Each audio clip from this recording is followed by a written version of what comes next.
Bonjour à tous et bienvenue pour ce nouveau test. Aujourd'hui, on va parler d'un petit DAC de bureau que j'ai acheté pour justement mes enceintes que vous voyez là et pour avoir quelque chose d'assez complet. Et donc, pour moins de 100 €, je me suis orienté vers le FX Audio DAC X6 MK2, le Mark II, qui est donc vendu à environ 70 €. Ce DAC a plusieurs particularités et ce pourquoi je l'ai choisi. Alors déjà, il a un DAC ESS 9018 avec une puce Bluetooth qui gère l'aptX et il a une connectique complète, donc du coaxial, de l'USB pour la connexion au PC et pouvoir faire le lien, du RCA et en plus de ça, donc il est aussi Bluetooth, donc comme j'ai dit aptX. On a aussi de l'optique, et ce qui fait que c'est assez complet, et justement ça permet de se faire une idée. Aujourd'hui, vous pouvez le voir, il est juste là, vous allez voir les plans là-dessus, et donc je vais vous dire un petit peu ce que j'en pense. Alors ce qu'il faut savoir, c'est que j'ai pas forcément beaucoup j'ai d'ailleurs même pas en fait de références d'autres en termes de DAC de bureau, mais on va en parler un peu plus longuement face à des DAC, donc des DAP plutôt, des lecteurs portables, pour vous dire ce que j'en pense côté casque et intra.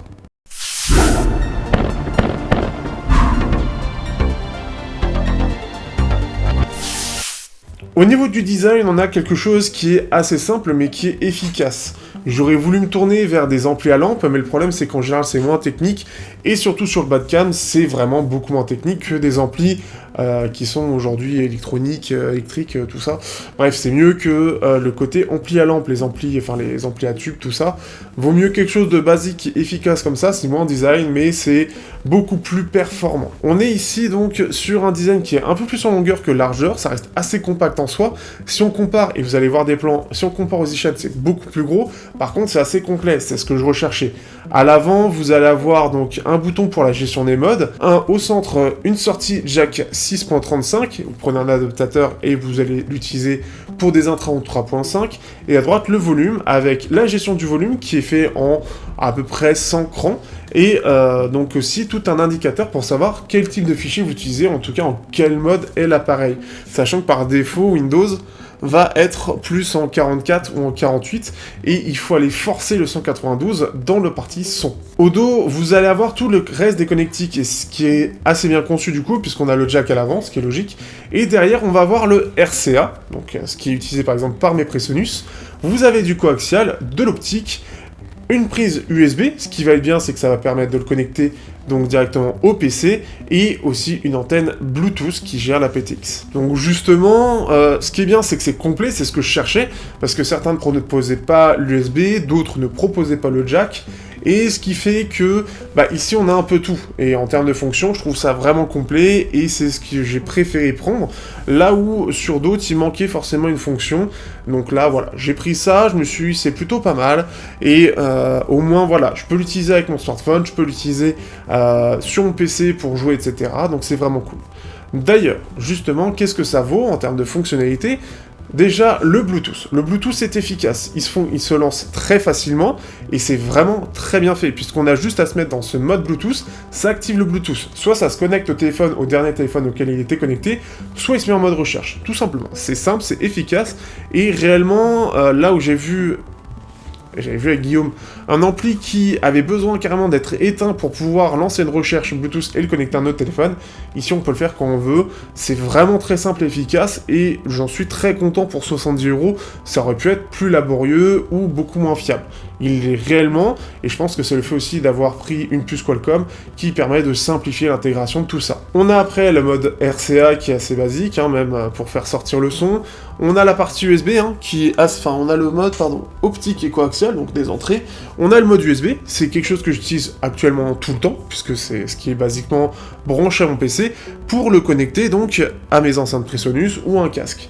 C'est pareil, ça fonctionne très bien, il faut juste sélectionner le mode SPDIF dans les choix de casque, les choix de sortie tout simplement, pour arriver sur cette sortie-là. C'est tout ce que vous avez à faire. Après, c'est comme je l'ai dit, il faut forcer, et le manuel l'indique d'ailleurs, il faut forcer dans Windows le fait de passer en 592 kHz. Si réellement vous voyez une différence, il faudra me le dire, mais bon, sachez qu'on peut pas être à fond, entre guillemets. D'ailleurs, au niveau de la latence, j'en ai pas vu, hein. Il pourrait y avoir de la latence dans la gestion, par exemple, c'est ce que j'ai avec le Zishan, où en mode DAC USB, eh ben, on a un petit décalage de 0,2-0,3 secondes, ce qui fait qu'en jeu, par exemple, ou en montage, c'est pas du tout possible de l'utiliser. Même, enfin, on a un décalage qui est trop important pour une utilisation hors musique. Ici, ce qui est bien, c'est qu'on a quelque chose qui est instantané. La seule chose à savoir, c'est que quand on lance une vidéo, on a un peu une montée en son, un petit fade-in, un petit effet, qui fait qu'on n'aura pas le son qui va sortir directement, mais il va venir très progressivement. Ça prend à peu près une demi-seconde à une seconde, ce qui fait que, par exemple, sur une vidéo où, dès la première seconde, on a un bonjour, bah, il peut sauter. C'est à peu près ça la différence, s'il n'y avait pas de son avant, en tout cas. Donc c'est de passer de pas de son à du son, où il y a, voilà, un petit effet de haussement de volume. Il ne chauffe pas non plus, chose à savoir aussi, hein. Il pourrait chauffer, mais ce qui fait que j'ai mis des choses, il ne chauffe pas, donc ça c'est aussi une bonne nouvelle. Ça aurait pu, parce que bon, ça reste un DAC un peu entrée de gamme, donc ça aurait pu chauffer, mais ce n'est pas le cas.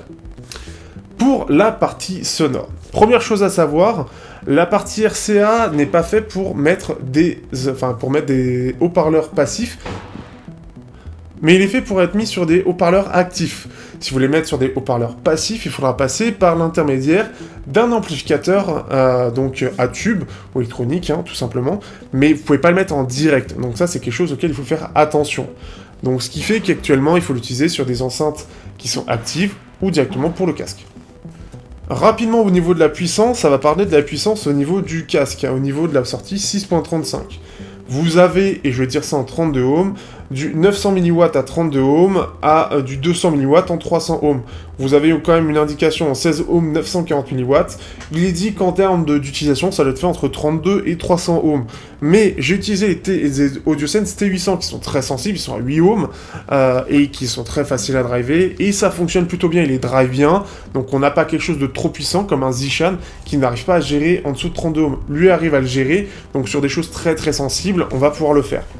Donc après, il y a ça, on a normalement la performance signal ratio qui est à 112 décibels, ce genre de choses. Il va de 20 Hz à 20 kHz, ce qui est normal, et donc il est géré un peu partout, hein. XP, Windows 7, Windows 8, Windows 10, Mac et Linux, donc voilà, les petites choses en plus. Et ce qui fait qu'en termes de son, on a quelque chose qui est vraiment bien, d'une part parce qu'on a 100 crans, pour le réglage du volume, donc on peut vraiment être précis, que ce soit sur les Presonus ou sur les écouteurs, on peut vraiment être très bas et pouvoir régler comme on veut, et comme j'ai dit, même sur des AudioSense. Le plus gros problème étant sur les intras, que globalement, les intras sont en 32 ou 16 ohms, et ce qui fait que comme c'est sensible, on va avoir un bruit de fond qui va être régulier. Un peu comme ce qu'on a sur les lecteurs MP3, donc celui que j'en teste un, mais celui que j'avais testé avant, le JWM 115, le tout dernier qui est sorti, j'ai plus le nom en tête, le X2S de chez Xduo, par exemple. Ici on a un peu ça, on a quand même un bruit qui est quand même assez présent. Forcément on est sur une puce qui est un peu vieille et qui est plus fait pour des casques. Pour un casque comme ce que vous avez là, un Philips, il n'y aura pas de bruit de fond. Ce qui fait que c'est vraiment plus fait pour des casques pour des casques déjà, et pour des casques un peu gourmands. Donc ça, c'est quand même une chose à savoir. Mais ce qui est bien, c'est que malgré le bruit de fond, disons que, voilà, des intras, on peut les utiliser dessus, et prendre du plaisir avec, mais sur des musiques un peu calmes, bah, le bruit risque de se faire entendre. Malgré ça, hein, le côté volume, quand on est sur une fin de musique qui va descendre jusqu'à ce qu'on ait le bruit de fond, justement, eh bien, il est pas dégueulasse comme ce qu'on pourrait avoir sur un petit DAC USB-C, où en général, on a le bruit de fond qui se mélange au son, et ce qui fait que ça fait pas très beau, et pas hyper technique, comme ce que j'avais testé avec le Herman Sparrow, ou encore, bah, ce qui est un peu le cas avec aussi le Shure UA1. Mais après, c'est à 40 balles, c'est du DAC USB-C. Ici, c'est bien intégré, ce qui fait qu'on a quelque chose qui, malgré le bruit, fait bien voilà, ça baisse et ça se confond au bruit, mais de façon propre. On a un son qui est globalement assez propre en plus de ça, qui est bien neutre. D'ailleurs, c'est ce que j'utilise maintenant pour faire les mesures de mes casques et intra. C'est propre, c'est efficace. Il faut savoir que quand vous branchez quelque chose à la sortie jack, c'est lui qui va prendre la priorité. Donc ce qui fait que vous ne pouvez pas avoir et la sortie enceinte et la sortie jack 3.5. Donc il faudra choisir, enfin 6.35. Donc il faudra choisir l'un ou l'autre. Dès que vous mettez du jack, c'est sur le jack que ça va aller en priorité. Ce qui fait que c'est assez bien là-dessus. Ce qui fait que penser donc de ce petit FX Audio? Alors je suis en totale découverte et clairement je suis assez content de ce que propose ce DAC de bureau. Il me manque un ampli et des haut-parleurs passifs forcément pour bien en profiter. Bon, j'en ai pas besoin, mes Presonus font parfaitement le taf, puisqu'ils ont un ampli intégré, ce sont des enceintes actives, mais ce qui est bien, c'est que si justement vous avez des enceintes actives, vous voulez utiliser pour casque, vous voulez quelque chose qui permette d'utiliser ça pour à la fois un smartphone, ou bien du côté du bureau, du côté de votre PC, tout simplement, bah c'est assez complet, parce qu'on a tout type de connexion, du coaxial ou de l'optique pour des entrées, vous avez la RC en sortie et du 6.35 en sortie aussi. Donc vous avez tout vraiment pour l'utiliser vraiment de façon complète et de façon fiable, et j'ai jamais eu de problème avec. Le seul problème que j'ai actuellement, c'est que mon alim de PC est en train un petit peu de sauter, ce qui fait que parfois bah, le son il coupe. Mais à part ce problème-là, il fonctionne vraiment très bien, j'ai pas eu de soucis liés à ça, il a jamais planté. Il a toujours très bien fonctionné, on l'allume simplement en appuyant sur le petit bouton démarrage, hein, c'est tout con, et tout fonctionne bien. J'ai vraiment rien à dire de spécial. Ce qui est bien, c'est que c'est bien si vous voulez un ampli qui permette de driver les enceintes actives, hein, donc c'est ça, et qui vous permette, si besoin, de brancher un casque facilement. Le tout en plus de ça, bah voilà, je me répète, hein, mais vous pouvez utiliser un smartphone, hop, du streaming, hop, et vous mettez votre casque, et vous profitez de la puissance et de la neutralité, hein, parce qu'il faut le dire aussi, ils n'ont pas coloré le son, ils n'ont pas mis un boost dans les basses ou quoi, c'est vraiment neutre de chez neutre. Donc, ce qui fait que j'ai pas eu un son déformé dans les écoutes, et c'est hyper agréable. Ce qui fait qu'aujourd'hui, je l'utilise pour jouer, je l'utilise pour le montage, je l'utilise pour écouter de la musique, pour écouter des films, et c'est vraiment très agréable, parce que au moins j'ai quelque chose qui bouge plus. Avant, j'utilisais un Shuanling UP4, hein, qui est un petit DAC Bluetooth, et qui était pratique parce qu'on peut l'utiliser en DAC USB. Mais bon, devoir le débrancher, rebrancher, c'était pas fait pour. Ici, j'ai un truc qui est bien calé, qui va pouvoir me permettre de tester d'autres choses aussi derrière, et d'avoir vraiment quelque chose de central. Ce qui fait que si vous voulez quelque chose de pas très cher et vraiment polyvalent et efficace, pour moi le FX Audio est bon. Après, si vous voulez un meilleur rapport signal-bruit et donc avoir un bruit de fond qui est meilleur, notamment pour les intrasensibles, il faudra sûrement aller plus cher. Combien, je ne sais pas. Et là, je laisse d'autres personnes répondre à ma place pour ceux qui s'y connaîtraient. J'espère que vous aurez apprécié ce test, et on se dit à bientôt pour de prochains tests sur Teknoid. Oui, bien sûr, n'hésitez pas à rejoindre le Discord, hein, ça fait toujours plaisir.